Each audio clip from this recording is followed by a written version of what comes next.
Hello and welcome to BBC Sport Africa, coming to you from the Africa Cup of Nations here in the heart of Egypt. I'm Janine Anthony, and here's what's on the menu this week. As the sun sets on the continent's biggest football competition, we're asking, has this year's tournament been a success? In terms of organization, of quality of pitch, of quality of training field, at this level, it's fantastic. Egypt left the competition early, but what's the future like for the country's female footballers? We meet some of their best. Nigeria's retro jersey has made waves in recent years, but are African teams failing to cash in when it comes to their kits? We meet the South African superfan who's been on a journey of a lifetime. They asked me, where are you going? I said, I'm going to Cairo. And the gentleman laughed a lot. He was laughing, screaming, shouting, asking me, are you crazy? And sit back and pit your wits against this week's hopeful to become our armchair expert.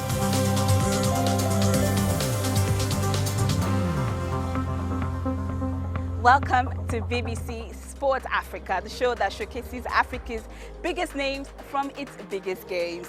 I'm Janine Anthony. Now, you know, we've brought this show to you from some very spectacular grounds across Africa, but perhaps nothing could be bigger than this. Welcome to the Giza Pyramids. They say these pyramids have been standing for over 4,000 years, and this is where the AFCON 2019 was officially launched 3 months ago.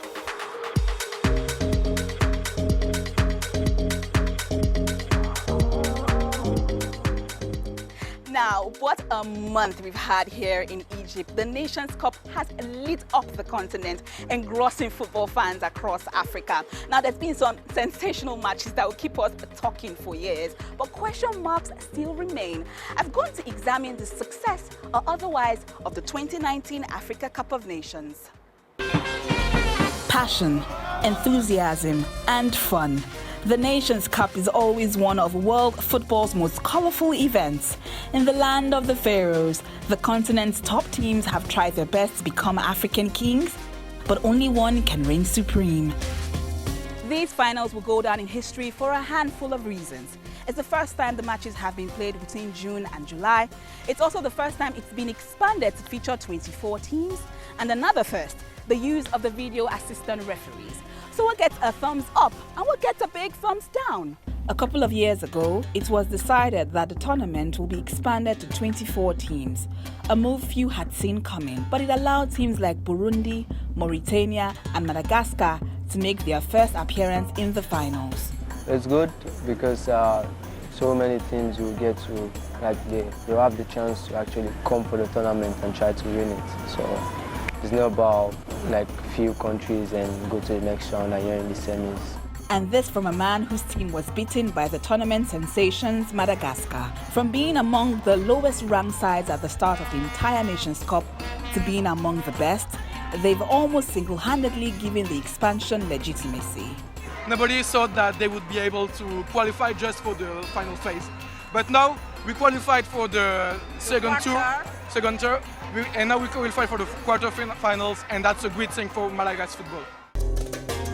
In the new format, only a third of the teams left after the first round, meaning some group games felt like they had little riding on them. Never had the finals been played in June, July, so fitting in with the European calendar, which some considered vitally important after club versus country rose at recent Nations Cups. 80% of players here play outside of Africa, and they're not just here, but also very focused. Because before the players were always thinking about their return to their club and whether they would keep their place. It's not a view held by all. I don't appreciate this time. The players, they finish the competition in Europe, and straight they came to play the Africa Cup of Nations. That's why, first, we have a lot of injury. Second thing, the top players, they are burnt.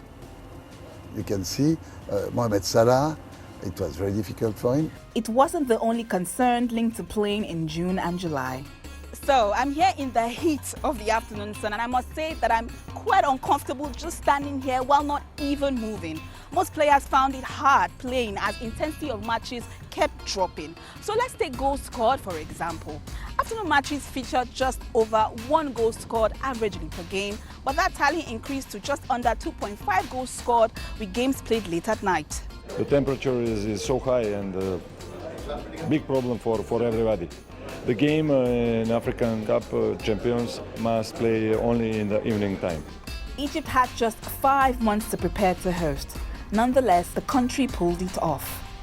In terms of organization, of quality of pitch, of quality of training field, of quality of hotel for the teams, at this level, it's fantastic. Facilities were impressive, but with terrorism and security a serious concern, organizers insisted on fans registering through an online system for tickets, and they weren't always affordable. As at previous tournaments, it meant there were plenty of empty stadiums. Overall, the expansion was a success, and the timing still has an issue. But given the shortage of time and of course Egypt having its ups and downs, they did amazingly well to host this.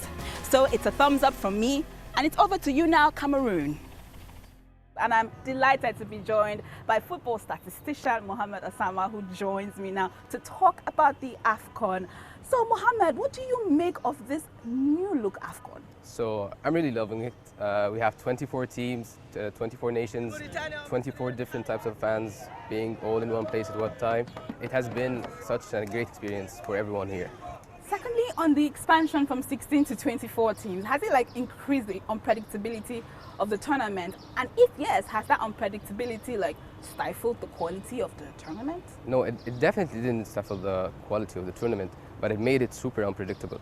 So we have seen teams that reach stages that I don't think they would have thought they would reach before the tournament. Teams like Madagascar, Benin. This is their first tournament ever, and reaching such an advanced stage, it has been incredible for them, an incredible story for the whole nation. Big one for them. Now, you might not see, but I've been feeling the heat. You argue otherwise. But there's been a lot of talks on the heat here in Egypt. Do you think that African football has pandered to European football by moving it from January and February and playing it in the summer months? Well, as you said, it's not too hot for me today. The games are being held at night, at 9 p.m. So the weather at that time of the day is acceptable, it's good, it's comfortable to be at the stadium in such an open area where it's windy. Moving back to your question, it's definitely a step that we needed to take for the African Cup of Nations to be played at such time of the year. We have huge clubs spending millions, maybe hundreds of millions in the future on players that they could miss for an important time of the season. That wouldn't be the case right now. So yeah, it's really a good step forward for African football. And speaking of step forward, how satisfied are you with Egypt hosting of this tournament? Well, okay, let's leave the performance aside on the pitch. The hosting has been great. We've taken such great steps to bring the fans back to Egyptian stadiums. Everything's so organized. So yeah, I'm pretty satisfied with the organization of the African Cup of Nations 2019. Definitely a proud Egyptian there, and we'll be talking a lot more about the Africa Cup of Nations, so my statistician will still be here with me. Now, Egypt football matches here at the Africa Cup of Nations have been watched by a huge capacity crowd at the Cairo International Stadium. Now, while the interest in the men's game has been astronomical, female footballers are finding it hard here. Now, the Egyptian women's national team haven't played a competitive match since 2016 and are currently unranked by FIFA. Now, here's the story of 3 footballers who are doing their best even in the face of adversity.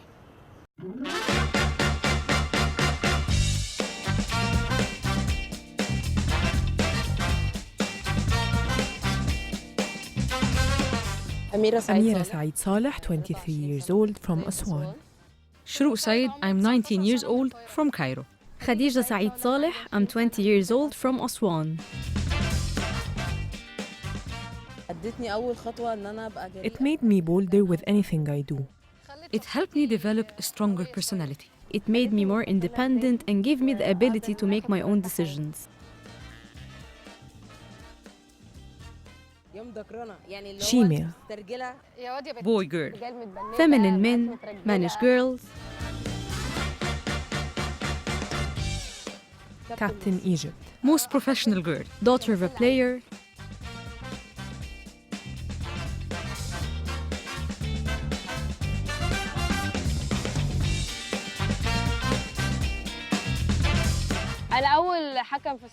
I'm the first referee in Upper Egypt. I referee matches of women and men's teams. The Egyptian League of Football is not interested in us like they are with the men. They don't think there's a future for women. We ask several trainers in various clubs and they say they never receive support. No one cares about it. The thing we dream of is reuniting the women's national team. It has been 2 years since we last assembled. As female footballers, we're yet to get our rights. I always feel frustrated. Every time I try to do something, I feel even if I exert effort, it will end up in nothing.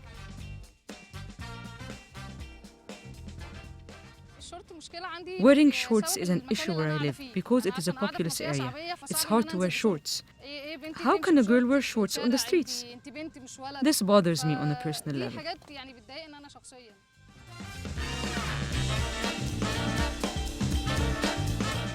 All of us. Of course.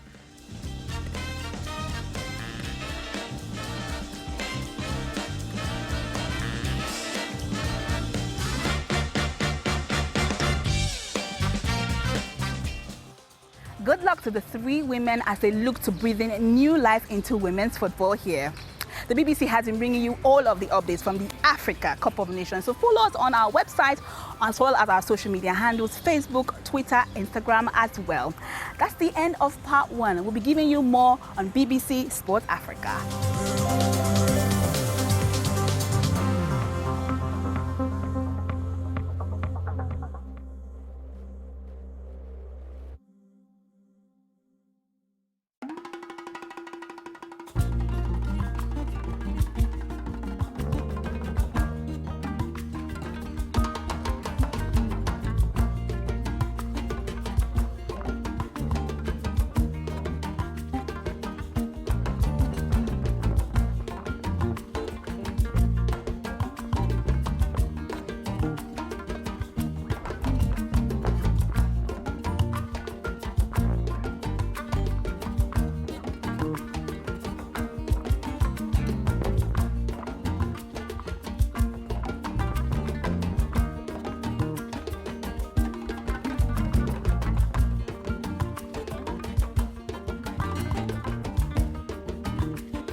This is my only skill in the world, so I'm going to try and score this. Yes, I did! Welcome back to BBC Sport Africa. I'm Janine Anthony. Now, this tournament has posed a lot of spectacles, but one thing that's been missing from this tournament has been the sale of replica shirts. Now, our African teams are missing out on a great opportunity to make revenue from the sale of replica shirts. The BBC's Peter Okoche has been finding out. Egypt, Real Madrid, Liverpool, and even a baby's Juventus shirt. Replica jerseys are how football fans all over the world show which team they're rooting for. It's also a major source of revenue for some of the world's top clubs. According to the website offthepitch.com, 5 of the world's biggest clubs sell more than 1 million shirts every year. Not bad when the average price of a shirt is $70. Real Madrid also have a 10-year kit deal with Adidas that's worth around $95 million a year. Manchester United's deal with Adidas comes in at $75 million, while Barcelona's contract with Nike nets them a whopping $140 million a year. It's clear that kit deals and shirt sales are big business in Europe's big leagues. Africa is lagging way behind. In fact, for some clubs, revenue from replica shirts is non-existent. Figures are very difficult to come by. But let's look at the case of one of the most successful replica shirt launches from the continent in recent years. In April 2015, the Nigeria Football Federation revealed that it would earn $3.75 million from a 3.5-year partnership with sportswear giant Nike, with a $500,000 bonus if the Super Eagles qualified for the World Cup in Russia, which they did. When their World Cup jersey was launched on the 1st of June 2018, it became one of the year's most popular jerseys, with people queuing around the block outside Nike's flagship London store to get their hands on one. Yet, Nigeria got just over $4 million in return. Nike said it had printed only a few thousand. So why is it hard for African teams to score numbers like their European counterparts?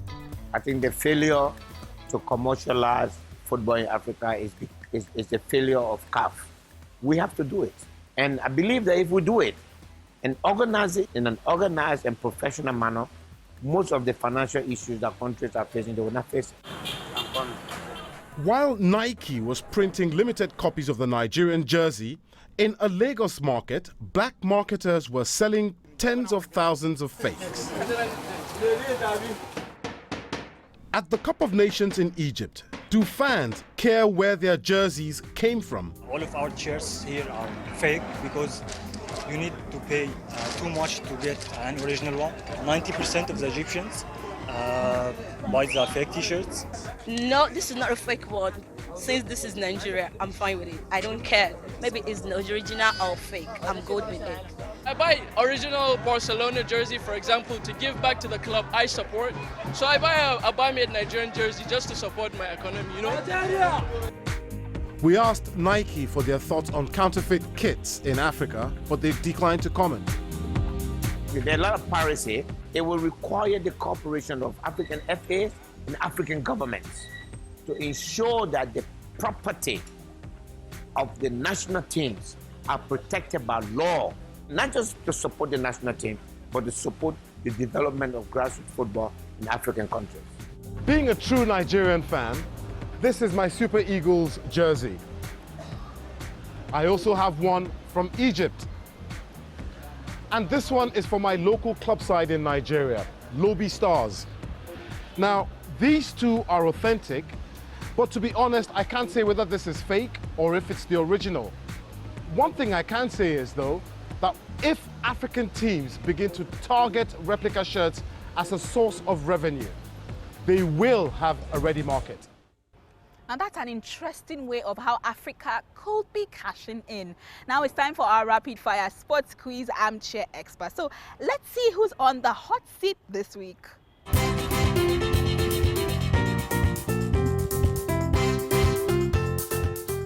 Hey, thank you for having me, Jenny, on Hot Seats. My name is Joshua Adetunji. I'm a diehard supporter of Arsenal Football Club.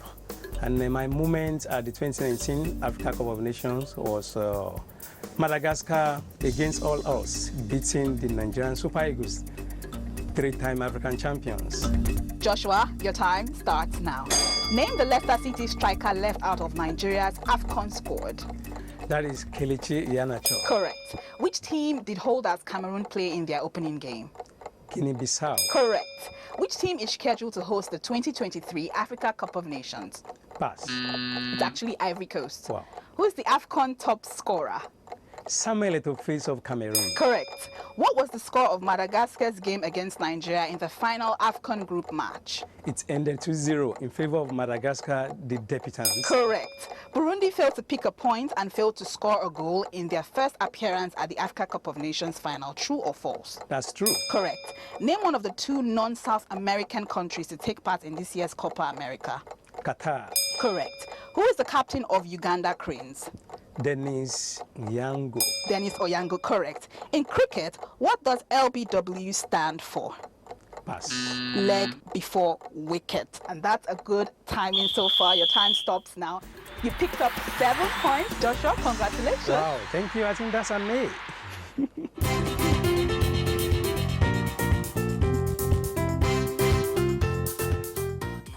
We're back on the pitch with Mohammed Osama, a statistician with Arqam FC.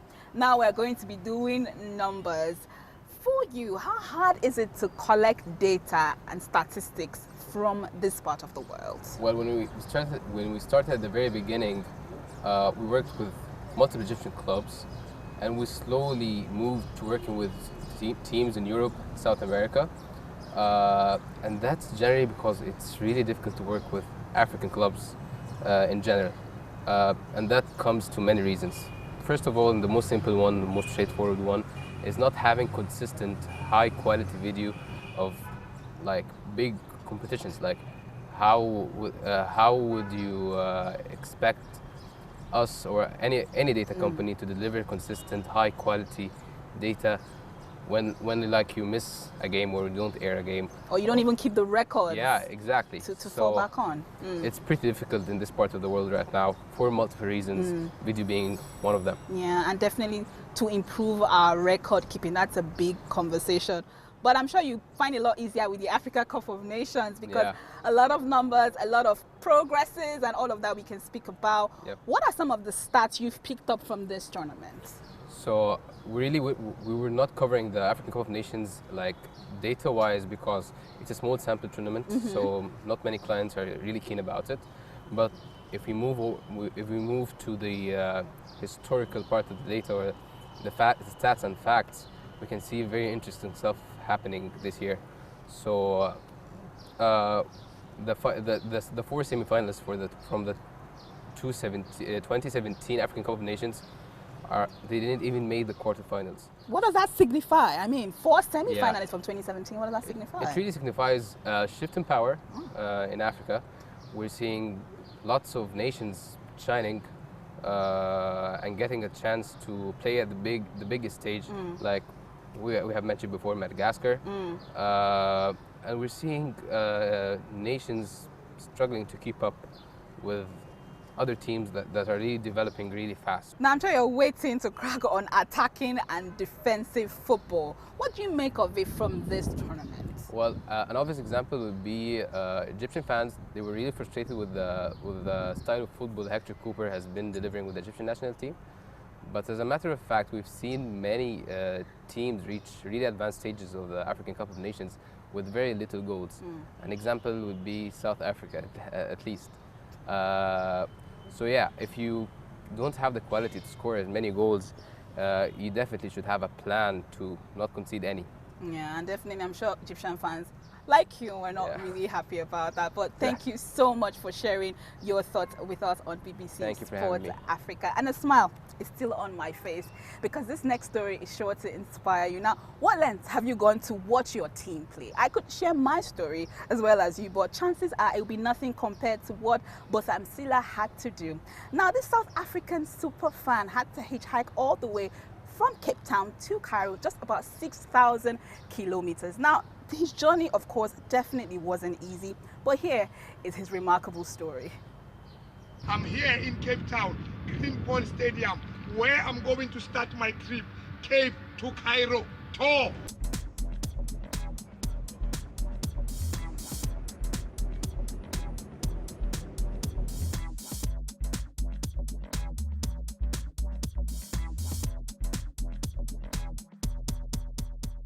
The gentleman stopped.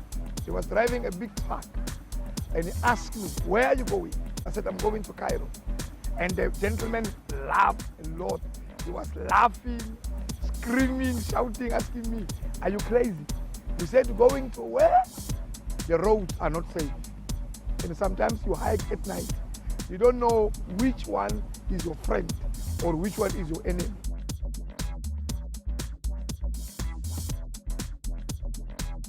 Now they are refusing us the entry because they say we must have visa.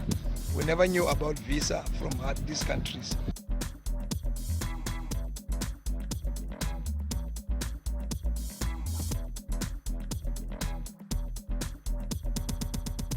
Very much, South Africa.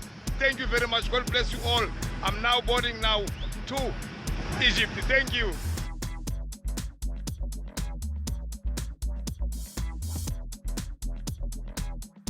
The best is I've experienced the life of different culture of different countries.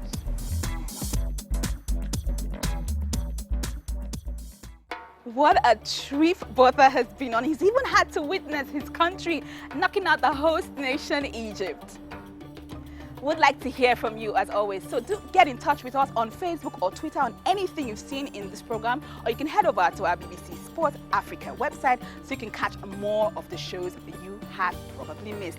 And with thousands of fans here in Egypt, the BBC Sport Africa team is saying goodbye.